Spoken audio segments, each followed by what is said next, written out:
Siguiente ejercicio, vamos a estudiar un ejercicio sobre derivada direccional. Dice así, dada fxy igual a x a la 3 menos 3xy más 4y al cuadrado. Calcule la derivada direccional en el punto 1,2 en dirección del vector raíz de 3,1. Entonces vamos a proceder a calcular eso. Para ello, primero vamos a calcular lo que es el vector gradiente.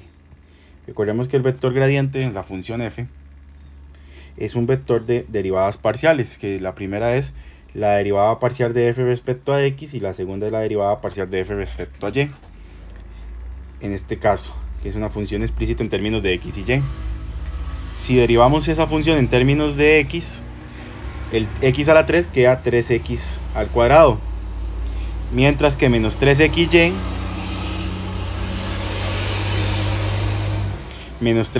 su derivada es menos 3y. La derivada de 4y cuadrado, como estamos en términos de x, se anula por no tener ninguna x. Se considera constante y entonces se convierte en 0. La derivada parcial de y respecto a de f respecto a y, el x a la 3 igual se anula por no tener ninguna y. Menos 3xy queda menos 3x. Y la derivada de 4y al cuadrado se baja al 2, multiplica el 4, que sería 8, y queda y. Entonces mi derivada parcial de f, o mejor dicho, mi vector gradiente es el par ordenado que se forma por las derivadas parciales. Primero la derivada parcial de x respecto a x de f, y luego la derivada parcial de f respecto a y. Ok, ahí esto se llama aquí, lo voy a poner otra vez, el vector gradiente. Ahora, para calcular nuestra derivada direccional, lo primero que tengo que preguntarme es que si el vector que nos dieron, v raíz de 3,1, es un vector unitario. ¿Cómo se comprueba eso? Si tomamos aquí esto como la primera entrada como A y la segunda entrada como B, la norma de un vector cualquiera, en este caso lo vamos a llamar v, es la raíz cuadrada de a cuadrado más b cuadrado, y para que esto sea unitario esa norma me tiene que dar 1. Entonces vamos a sustituir. Sería raíz de 3 elevado al cuadrado más 1 al cuadrado, y cuando calculamos esa norma, esto nos da 4. Obviamente 4 es distinto de 1, por lo cual, pero nos da 2, disculpen, no nos da 4. Nos da 2, que 2 es distinto de 1. Por lo cual la conclusión es que el vector v, que tiene coordenada raíz de 3,1, no es unitario. Y entonces, ¿qué hacemos? Al no ser unitario, tenemos que normalizar. Entonces el proceso de normalizar es agarrar el vector y multiplicarle la expresión 1 entre el valor de la norma de su vector.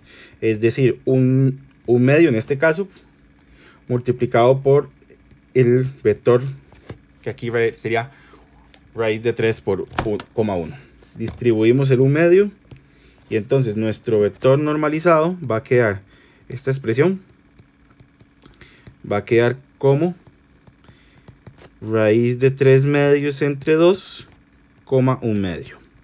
Ahora, hubiéramos podido hacer un paso más cuando saqué el vector gradiente, que es hacer el vector gradiente evaluado en el punto. Nuestro punto es, ya lo vamos a poner otra vez, el 1,2. ¿Y qué es evaluar el vector gradiente?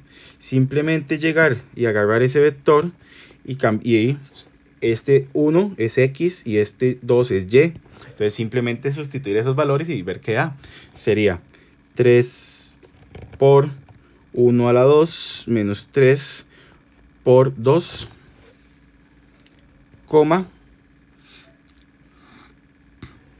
menos 3 por 1 más 8 por 2. Cambio la x por 1 y la y por 2. Entonces nuestro vector gradiente evaluado en el punto 1,2 nos va a dar la expresión menos 3,13.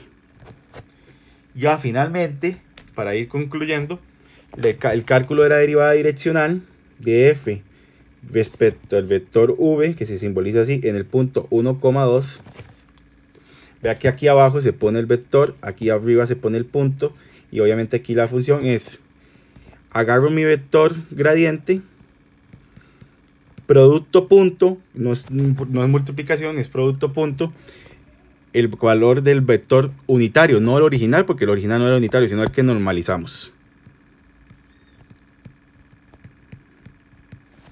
Y entonces el producto punto es esta multiplicación, la primera entrada con la primera entrada, que sería menos 3 por raíz de 3 medios, raíz de 3 sobre 2, perdón, más la otra multiplicación, siempre separado por más, 13 por 1 medio. Ese es nuestro vector, nuestra derivada direccional. Lo podríamos dejar así, o calcular cuánto es aproximadamente en decimales esa expresión. Vamos a, con una calculadora, eso es sumamente sencillo. Vamos a ver. Sería menos 3 por raíz de 3 sobre 2, más 13 por 1 medio. Y nos va a dar, en decimales, aproximadamente 3,90 unidades. Y con eso concluimos nuestro ejercicio.